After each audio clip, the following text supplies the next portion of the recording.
여러분 안녕하십니까? 바디리셋 헬스케어 디자이너 윤태식입니다. 자, 오늘 영상은 MSM에 대한 내용인데요.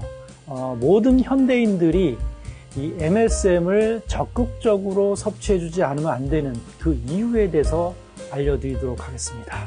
그래서 우리 인체 내에서 이 MSM이 얼마나 중요한 역할을 하고 있고 반드시 섭취해주지 않으면 안 되는 그 명확한 이유를 좀 알아볼 거고요.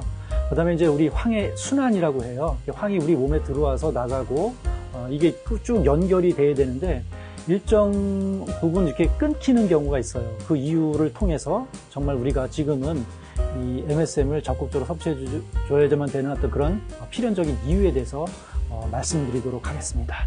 자, 그럼 바로 지금 시작하도록 하겠습니다.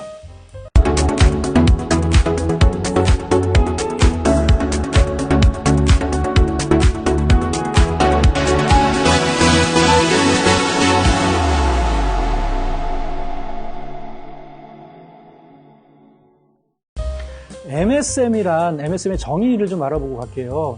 그 MSM이라고 하는 것은 메틸설포닐 메탄의 앞글자를 따온 그 이름이에요. 그래서 이 MSM이라고 하는 것은 황하고 산소하고 탄소하고 수소 이 네 가지 원소가 일정한 비율로 결합되어 있는 유기화합물이에요. 근데 이 황이 이 MSM 속에 들어있는 이 황은 모든 생명체의 기본 물질이며 세포 생성의 필수 물질입니다. 그래서 이제 되게 중요한 건데요.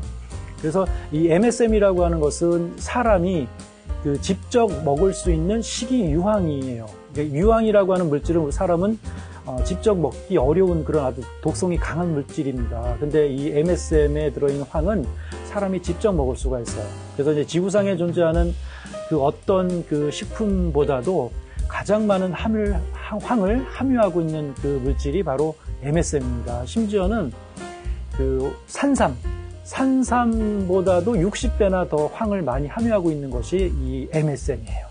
그래서 가장 그 값싸고 효율적으로 황을 섭취할 수 있는 가장 최고의 어떤 그 식품이자 물질이 MSM이라고 볼 수가 있습니다. 자, 인체 구성원소 비율로 본 황의 중요성을 좀 말씀을 드리면 우리 인체는 한 50여 가지의 원소로 구성이 되어 있는데 가장 많이 차지하는 것은 산소, 탄소, 수소, 질소예요. 이 네 가지 물질은 기체로 된 물질이에요. 휘발성, 태우면 다 기체로 나가가 버려요. 그래서 이 휘발성 그 기체 성분을 빼면 나머지가 이제 무기질인데 무기질 중에서 네 번째나 많은 양을 차지하고 있어요. 우리 인체 내에서 칼슘, 인, 칼륨 다음으로 0.25%예요. 그래서 체중이 60kg 나가는 사람은 한 150g 정도를 우리 몸 인체 내에 함유하고 있어요. 뭐 단백질이나 뼈나 근육이나 온 구석구석에 이 황이 들어가 있거든요. 그래서 우리 몸속의 0.25%가 우리 생명 활동과 건강에 있어서 지대한 중요한 역할을 하고 있다는 것을 알 수가 있습니다. 그리고 이제 인체는 왜 황을 필요로 하는가?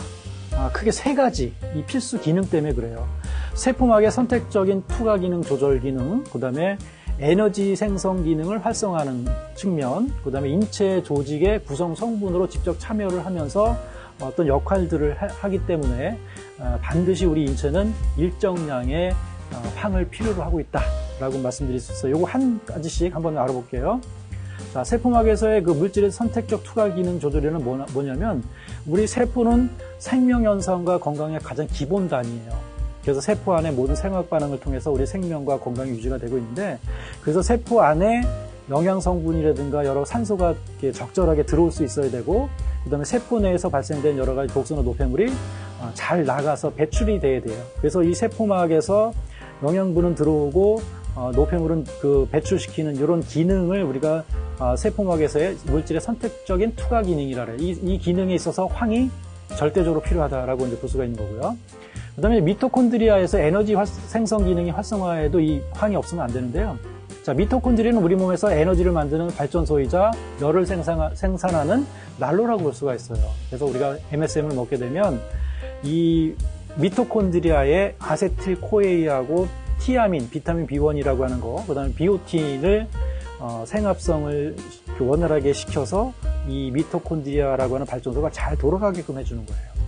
그럼으로써 원기 회복이라든가 양기를 보충해 줌으로써 냉기를 또 몰아내는 어떤 기능도 있고, 그다음에 이제 열을 생산하니까 체온이 증가가 돼요. 체온이 증가가 되면 면역력도 올라가고 혈액순환에 많이 도움이 되겠죠. 이런 기능들 때문에 우리가 이제 MSM을 꼭 필요로 한다라고 볼 수가 있고요. 세 번째는 인체 조직의 구성 성분으로 직접 참여를 함으로써 또 막대한 기능을 하고 있어요. 그래서 이 MSM을, 이 황을 60조 세포의 원재료라고 말씀을 드리는 거예요. 그래서 이런 단백질 속에 SS 본드, SS 결합이래요. 단백질을 어떤 구상 단백질을 만들어주는 단백질 사슬을 서로 연결시켜 줌으로써 일정한 어떤 기능과 역할을 할 수 있게끔 만드는 것을 SS 본드라고 말씀드릴 수 있어요. 이런 기능, 그 다음에 P53 단백질의 어떤 증가. 이거는 이제 암을 억제하는 그 유전인자라고 볼 수가 있어요. 이런 것들을 또 증가시키기도 하고, 그 IGF-1, 요거는 이제 인슐린 유사 성장 호르몬이라고 하는 거예요. 이런 그 단백질도 증가시킴으로써 역할들을 하게 되는데, 좀 더 구체적으로 말씀드리면 효소의 어떤 생성에 또 절대적이고요. 예를 들면 글루타치온 같은 거, 그 다음에 호르몬, 특히 인슐린이나 성장 호르몬은 황이 없으면 완성이 안 돼요. 그 다음에 근육이나 오장육부, 콜라겐, 뭐 연골, 뼈, 관절, 치아도 이 황이 없으면 제대로 생성을 할 수가 없어요. 그러면 제대로 기능을 못 하겠죠. 그 다음에 적혈구라든가 백혈구, 혈소판, 이런 혈액세포들도 황이 없으면 제대로 기능을 할 수가 없다라고 보시면 되고요. 머리카락, 손톱, 발톱의 어떤 건강과 이 기능도 이 황이 또 역할을 한다. 우리가 머리카락, 손톱 태우면 황 냄새가 나죠. 화약 냄새 나죠. 그게 황 성분이에요. 그래서 요런 머리카락, 손, 발톱까지, 머리끝부터 발끝까지 이 황이 직접 우리 인체 조직의 직접 구성 성분으로 참여하면서 어떤 기능과 역할들을 해나간다라고 말씀드릴 수가 있습니다. 그래서 결과적으로 건강한 몸을 만들어준다. 알찬 몸, 골찬 몸, 이렇게 만들어준다라고 볼 수가 있고요. 자, 그 다음에 황이 결핍될 수밖에 없는 이유라고 하는데, 이걸 우리가 황의 순환이라고 말씀드릴 수 있어요. 황이 우리 몸에 들어오고 나가고 하는 이런 순환 과정에서 어떤 이유 때문에 황이 끊겨버려요. 우리 몸속에 들어오는 게 끊겨버려요. 그거를 알면 우리가 꼭 별도로 이렇게 또 황을 MSM으로 이렇게 보충해 줄 수밖에 없다라고 하는 거를 알 수가 있는데요. 자, 사람은 음식을 통해서 황을 섭취하죠, 처음에. 그러면 이 섭취하고 나게 되면 우리가 이제 대소변으로 황이 좀 일정 부분이 이제 빠져나가요. 근데 이 황이, 대소변이 결국은 어디로 가요? 이렇게 땅으로 가잖아요. 옛날에 다 거름으로 썼잖아요. 그 다음에 이제 그 바다에서 플랑크톤이나 이런 조류가 또 황의 그 전구물질을 만들어요. DMSO라 그래서. 이것들이 이제 하늘로 올라가서 구름에 뭉쳐 있다가 이제 그 비를 통해서 땅으로 또 내리거든요. 그러니까 대소변을 통해서 땅으로 가고 비를 통해서 땅으로 가요. 그래서 그러면 이 땅의 이 지력이 높아지겠죠. 그럼 이 땅에서 키운 농작물을 먹으면 결국은 우리는 그 황을 제대로 섭취할 수가 있어요. 그래서 농작물을 직접 이렇게 먹을 수도 있고, 그다음에 이제 이렇게 조리해서 먹게 되죠. 그러면 이렇게 해서 황이 잘 순환이 되거든요. 근데 이제 최근에 지금 상황을 보게 되면 이 대소변이 땅으로 안 가고, 그다음에 그 환경오염에서 산성비로 인해서 땅 속에 있는 황이 다 그 산성비로 인해서 녹아서 바다로 내려가고, 대변이 땅으로 안 가고 대신에 화학비료가 들어가죠. 여기서 이제 그 황이 대가 끊기는 거예요. 그래서 이렇게 그러면 결과적으로 이 토양의 지력이 약화되죠. 그러면 이런 지력이 약화된 땅에서 키운 농산물을 아무리 잘 먹어봤자, 이렇게 1차로 먹어봤자, 우리는 그 황의 섭취가 부족할 수밖에 없어요. 그리고 또 이런 농산물을 또 2차적으로 이렇게 조리하는 과정 또는 가공 과정을 통해서 또 황이 또 부족해져요. 그럼 이런 거를 우리가 계속 먹다 보면 결국 황은 부족해질 수밖에 없다라고 하는 거예요. 그래서 요즘 시대를 살아가는 모든 현대인들은 지금은 황을 별도로 좀 섭취를 해주는 것이, 적극적으로 해주는 것이 필요하겠다라고 말씀드리고 있고요. 자, 그러면 정리를 하겠습니다. MSM을 반드시 섭취를 해줘야 되는, 적극적으로 보충을 해줘야 되는 이유를 좀 정리하고 마치도록 하겠습니다. 자, 모든 자연식품에는 황을 적절하게 함유하고 있어요. 많고 적음의 차이가 있죠. 아까 말씀드린 것처럼 산삼이나 뭐 웅담 같은 데는 되게 많이 들어있어요. 근데 그런 음식을 우리가 매일 먹을 수는 없잖아요. 또 그나마 좀 많이 들어있는 것이 마늘이나 양파나 이런 데 좀 많이 들어있거든요. 또는 오갈피라든가 뭐 이런 데 많이 들어있는데요. 근데 이런 음식도 생산 과정, 아까 화학 비료를 쓰고 그 공해 오염에 의한 산성비가 내리는 이런 상황에서 생산을 하게 되고, 또 이거를 또 가공을 하고 또 조리를 하고 또 저장 단계에서 많은 양의 황이 그 손실될 수밖에 없어요. 그러면 이제 그런 음식을 우리가 아무리 잘 먹어도 우리 몸에 꼭 필요한 이 황이 필요한 양이 부족할 수밖에 없다라고 하는 거죠. 그리고 우리 몸에서는 효소나 호르몬이나 여러 가지로 우리 황이 사용되고 난 다음에 대소변으로 거의 평균적으로 한 140mg이 빠져나간다고, 배설이 된다라고 해요.